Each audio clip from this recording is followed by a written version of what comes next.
up mga kagenggeng? For today's video mga kagenggeng, ipakita ko sa inyo kung saan na kami ngayon tumatambay sa umaga mga kagenggeng. Kasi nung nakaraang kong vlog, sinabi ko na sa inyo na doon kami kumakain at nagluluto mga kagenggeng sa dating bahay na lola ko. At ngayon nilinisan ko na siya mga kagenggeng at medyo luminis naman siya ng konti mga kagenggeng. Ipapakita ko na sa inyo mga kagenggeng na yung dating bahay na lola ko na maraming gagamba mga kagenggeng. At yun, samahan nyo ako mga kagingging for today's video mga kagingging. Kaya tara! So nandito na nga tayo mga kagingging sa harapan ng bahay ng lola ko. At yung tanim ko nandyan na. Dyan na yung mini garden. At marami na siyang bulaklak mga kagingging o dahon. At eto, papasok na tayo mga kagingging sa bahay ng lola ko. Dito na nga. Ito mga kagingging, itutur ko muna kayo dito sa bahay ng lola ko mga kagingging. At ito na nga mga kagingging, nilinisan ko na yan. At wala na masyadong lawa-lawa mga kagingging. Yan, wala na siya mga lawa. Tapos dito, winalisan ko na yan. Yan, winalis ko yan lahat. Tinanggal ko yung mga kalat dyan. Tapos yan dito, medyo malinis na mga kagingging. At ayan, yan kasi yung nuno sa punso mga kagingging. Kaya tinakpan ko muna siya ng kumot tapos kortina mga kagingging. Pagsamantala lang naman mga kagingging. At ipapasilip ko sa inyo mga kagingging na kung saan yung nuno sa punso mga kagingging. Malaki na kasi siya mga kagingging. Kaya mahirap nang tibagin. So ayan, may mga gamit pa naman yung lola ko dyan. Ayan. May gamit pa yan siya dyan eh. Yan. May aparador pa siya dyan. Tapos dito naman, yan na yung nuno sa punso mga kagingging. Malaki na. Tabi-tabi po. Tabi-tabi. So hindi na natin siya dyan guguluhin mga kagingging. At ayan. Tapos dito naman, prinas ko to dito mga kagingging. Kasi kahit papano para mawala naman yung mga alikabok. Yan, pinunasan ko. Yan. May santo tayo dito mga kagingging. Yan. Maliit lang naman to kasi tindahan lang naman kasi itong ano na lola ko. Tindahan lang naman kasi to dati tapos in-extensionan lang ng ano, ng kwarto. Tapos ayan, yung rep na yan mga kagingging na sinasabi ko sa inyo na lilinisan natin at ito na malinis. Pasensya na mga kagingging, wala pa tayong pambili. Wala pang laman pero may isa na tayong itlog. Kanina kasi nilutuan ko na yan. Ayan. Diba? Malinis na siya mga kagingging. Ayan. Tapos dito, sa tanghali mga kagingging, dito ako humihiga kasi dito nga malamig. Tapos ayan, ito na nga yung sinasabi ko sa inyong kwarto mga kagingging. Ayan. Ayan yung may isang kwarto. Dito kasi natutulog niya yung kuya ko eh. Ayan.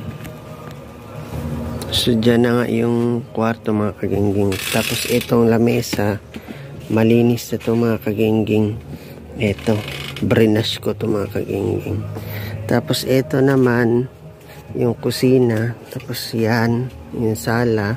Tapos ito mga kagingging, tinanggal ko na yung mga lawa rito. Yung mga maraming gagamba para wala na siya talaga. Totally malinis na siya.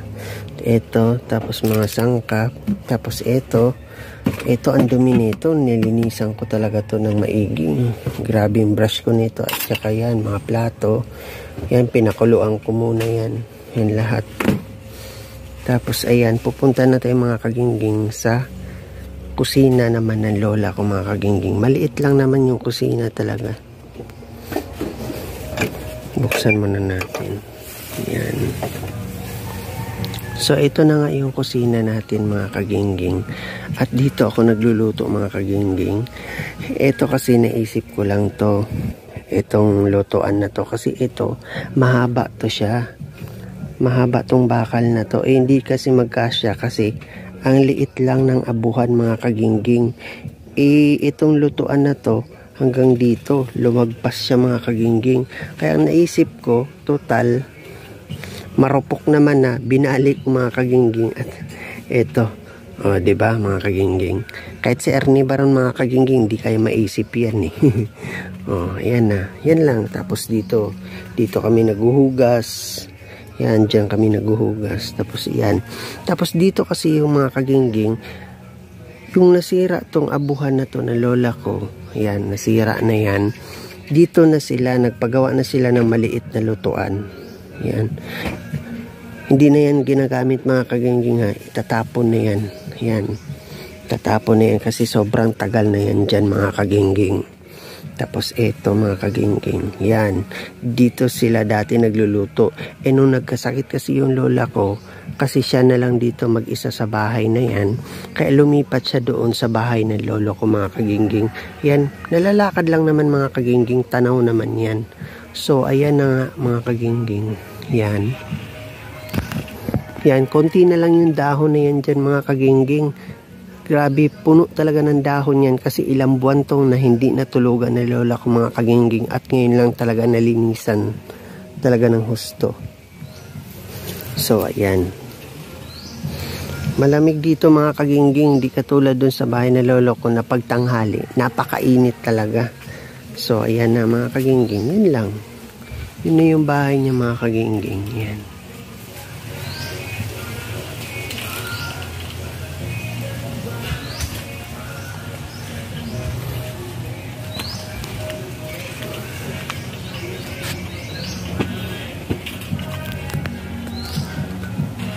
Yun na nga mga kagingging, dito ko na po tatapusin ang aking vlog at humaba na naman po tayo mga kagingging. At sa mga bago kong pong subscriber, maraming salamat po sa walang sawang panonood. At sa hindi pa nakakapag-subscribe po sa akin, sana po masuportahan niyo po ako sa aking pagbablog na ito at umabot po tayo ng 1,000 subscriber mga kagingging. Maraming salamat po sa walang sawang panonood. Yun lang mga kagingging, at isa lang ang masasabi ko sa inyo mga kagingging, don't forget to like, share, and subscribe. Bye mga kagingging!